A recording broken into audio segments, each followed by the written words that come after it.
Fermentasi adalah suatu bentuk respirasi anaerobik secara umum. Namun, ada definisi yang lebih tepat yang mendefinisikan bahwa fermentasi adalah respirasi dalam lingkungan anaerobik tanpa kehadiran akseptor elektron eksternal. Contoh dari fermentasi dapat kita temui dalam pembuatan roti, minuman anggur atau bir, pembuatan keju, dan masih banyak lagi. Mengapa fermentasi disebut dengan reaksi kimia? Proses fermentasi dapat mengubah rasa, aroma, dan tekstur pada makanan dan juga mengawetkan umur makanan. Bahkan, makanan yang melalui proses ini juga memiliki dampak positif bagi kesehatan bila dikonsumsi. Mengapa demikian? Fermentasi menciptakan berbagai bahan kimia yang berharga dalam berbagai aplikasi, termasuk makanan dan juga obat-obatan. Seperti tape, tempe, yogurt, dan tahu adalah contoh makanan yang melalui proses fermentasi. Nah, di sini saya akan memberikan contoh reaksi kimia dari fermentasi, yaitu pembuatan yogurt.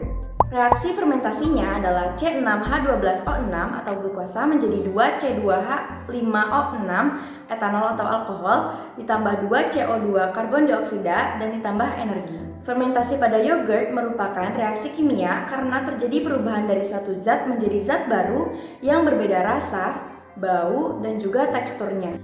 Proses fermentasi pada pembuatan yogurt dimulai dengan hidrolisis laktosa menjadi glukosa dan galaktosa. Glukosa ini dimetabolisme melalui jalur glikolisis menjadi asam pirufat untuk kemudian diubah menjadi asam laktat. Berikut video penjelasan mengenai proses pembuatan yogurt. Proses yang pertama adalah pemanasan susu. Susu segar dipanaskan sampai 90 derajat Celcius. Pada suhu tersebut dipertahankan selama 1 jam. Apabila dilakukan pasteurisasi, maka suhu pemanasannya adalah 70-75 derajat Celcius. Jika hal ini yang dilakukan, maka pemanasan dilakukan sebanyak 2 kali. Proses yang kedua adalah pendinginan susu. Setelah dipanaskan, selanjutnya didinginkan sampai suhunya 37-45 derajat Celcius. Pendinginan tersebut dilakukan di wadah tertutup. Pendinginan dilakukan agar saat ditambahkan bakteri, bakterinya tidak mati. Proses yang ketiga adalah penambahan bakteri. Setelah suhu mencapai 37-45 derajat Celcius, maka dilakukan inokulasi atau penambahan bakteri ke dalam susu tersebut, sejumlah 50-60 ml susu. Penambahan bakteri dilakukan dengan teknik aseptik atau di dekat api, agar tidak terkontaminasi dengan bakteri lain. Proses yang keempat adalah pemeraman.